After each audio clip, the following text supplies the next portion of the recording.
Now that might seem a bit hyperbolic, the most dangerous thing I've ever done, but it's not.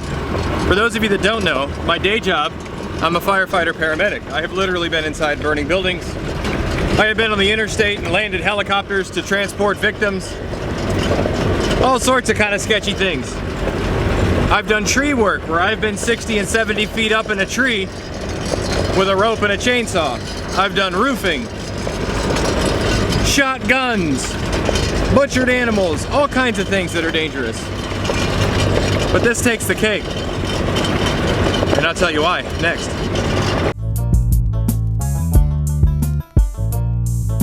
Hey, welcome back. My name is Brian. I'm glad you're here. We have a problem on our property. This is my driveway. And in there, somewhere, is a crepe myrtle. We've been working on these for several months now through the winter. Look, in there somewhere is a crepe myrtle. Now, once we've trimmed them up, they look amazing.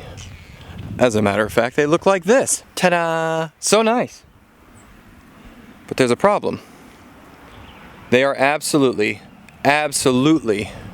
embedded with poison ivy. And as a little bit of a testimony to that, here's the part that's healing. I got lit up with it just by mowing near these things. You see that fuzzy vine? It's so thick. I have never seen poison ivy that was over an inch thick. That's problem number one. But getting poison ivy on you isn't dangerous as long as it's not near your eyes. It's just really uncomfortable. This is the dangerous part, disposal. To give you an idea of the size of this pile, I'm gonna walk up next to it. It's a pretty big pile, and it's only gonna get bigger because I'm gonna add a bunch of that stuff to it. Burning poison ivy is a really bad idea because it can aerosolize in the smoke, the oil from it. And if you inhale it into your respiratory tract, you could die. That's the long and the short of it. That's not an exaggeration. You can have the reaction, third spacing, and all that good stuff. And that might be it. So this is one of those things where when we say, don't try this at home, really, seriously, don't try this at home. Now, the flip side of that is, if it's good enough for a train derailment full of toxic chemicals in Ohio, it has to be good enough for me. If it's such a terrible idea, why are we doing it? That's an excellent question. I'm so glad you asked. Because the only other way to get rid of it is to drag it off to the dump. And I don't have a U-dump trailer. I only have a regular trailer, which means I have to handle it again. And I don't want to get poison ivy all over myself, and you have to pay for it, and it's a giant hassle. Whereas if I can light this correctly and the wind is in my favor, we won't die and it will burn. When the fire gets hot enough, the smoke will actually burn as well. Smoke is actually just really fine particulates that haven't burned yet. So when the fire is smoking, that's bad, but a really good hot fire, you have less smoke. At that point, we should be safe. Oil burns. And for those of you wondering why we don't compost it, the oil actually, I have not found anything online that tells me how long the oil will last. Some people have said up to 20 years. I don't know anybody who would have sat around for 20 years and touched a piece and gone, oh yep, still itchy, no good. So we're gonna burn it. But first, I'm gonna try and clean off at least 2 more of those trees to drag them over here. We have to wait till 4 o'clock to burn here, so we can get some work done first. So we're gonna suit up kinda hazmat style, use the tractor, try and keep the initial wood chips from the chainsaw off of us with poison ivy, and get some more stuff in that pile.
executive decision has been made.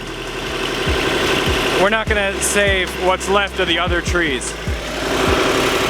Those trees down there have been so inundated with poison ivy. What's the rose? Wild rose and other trees that there's actually only a few little trunks going up of the original crepe myrtle. So those 6, they gonna get going. Before I forget, there is a way to avoid getting poison ivy that doesn't involve this. The oil from the ivy is what causes the irritation. If you go inside and scrub within like 2 hours of the exposure, and I mean scrub like you have axle grease on you, you'll get rid of the oil before it causes the reaction. So if you ever brush against it, just go inside immediately, grab a washcloth, cold water, soap, and scrub like you're trying to get rid of skin. All right, well, now you get to watch us take out a bunch of trees instead of just cleaning up.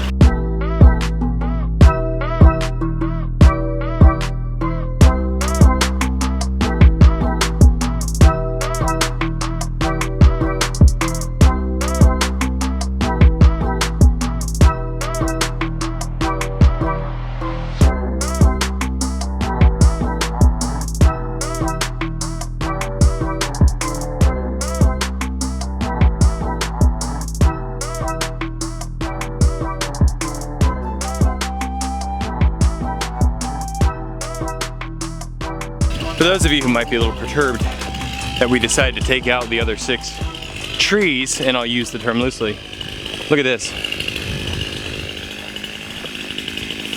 I pushed on it with my tractor, and as you can see, everything is rotted. Everything. The only thing left here is vines, and the other ones are just as bad. They're not crepe myrtles anymore. But the plus side is I can now line my driveway with fruit trees. Woohoo! All right, I got 4.5 more to go. And then we will light the pile on fire, because that's why you're all here. Some hours later,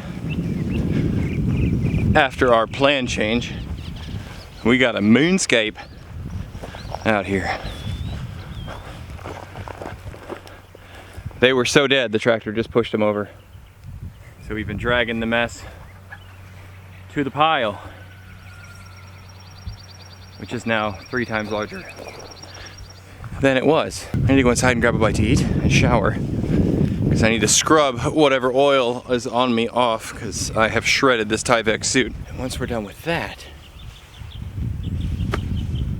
we come outside and light this joker off. Currently it's still too windy, but that's okay. Time to go get scrubbed up. See you in a minute. All right, kids. Here's the plan. It's after 4. It's almost 5 now. The wind is blowing in that direction. That's a good thing, because I don't know if you can see them behind me, but I have cows back there. We don't want to jeopardize them. And the pigs are over there. And there's not much but field that way. The other good thing about the wind blowing that way is this is the dry side. So my hope is to get this dry stuff lit off and have it burn nice and hot. That way we don't have as much smoke from the ivy, because it will be consumed. A friend of me let me borrow some of his kit. So we do have a little bit of wildland firefighting gear out here in the wildlands. We're going to use some pine cones and the old weed torch.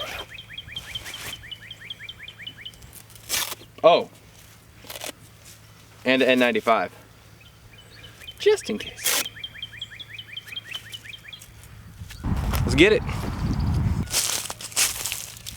One of my favorite natural fire starters. Pine cones. Here goes nothing.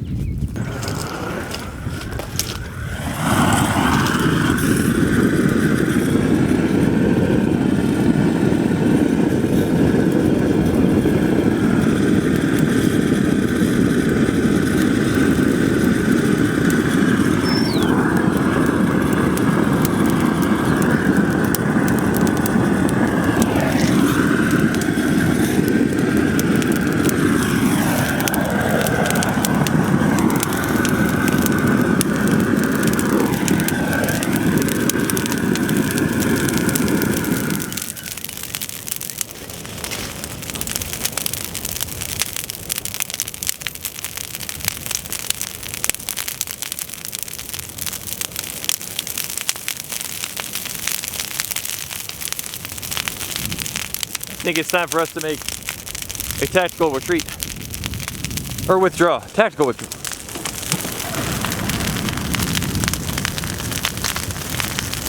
Or maybe we'll go this way.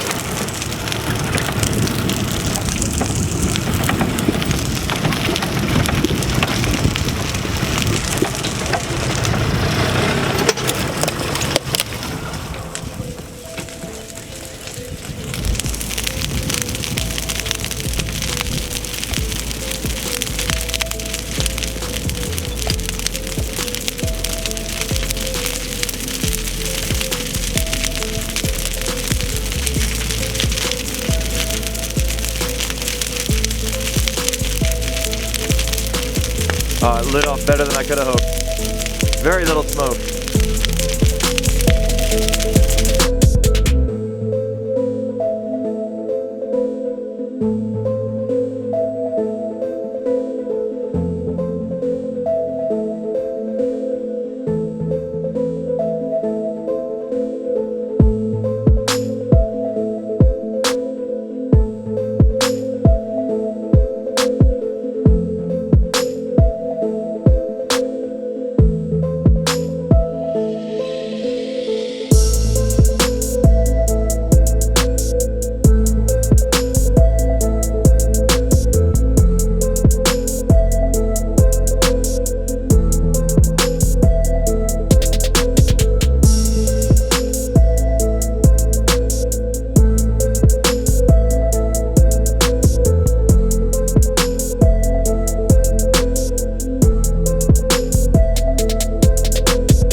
Well, that's about it. I guess I survived. Of course, one of the downsides with poison ivy oil is it can take days for it to show up. But all the green is burnt, all the vines are burnt. So I don't think we have any more noxious fumes coming off it other than just the regular smoke, which is okay. We like smoke. As long as you're not breathing it. All right, my friends, I'm gonna go inside and take another shower and scrub off just in case I got any of those oily particles on me from the smoke. Thanks for joining me today. If you haven't already, please subscribe to the channel. Hit that like button so other people can find us. And keep growing as you grow. We'll see you next time here at Flannel Farms. Bye.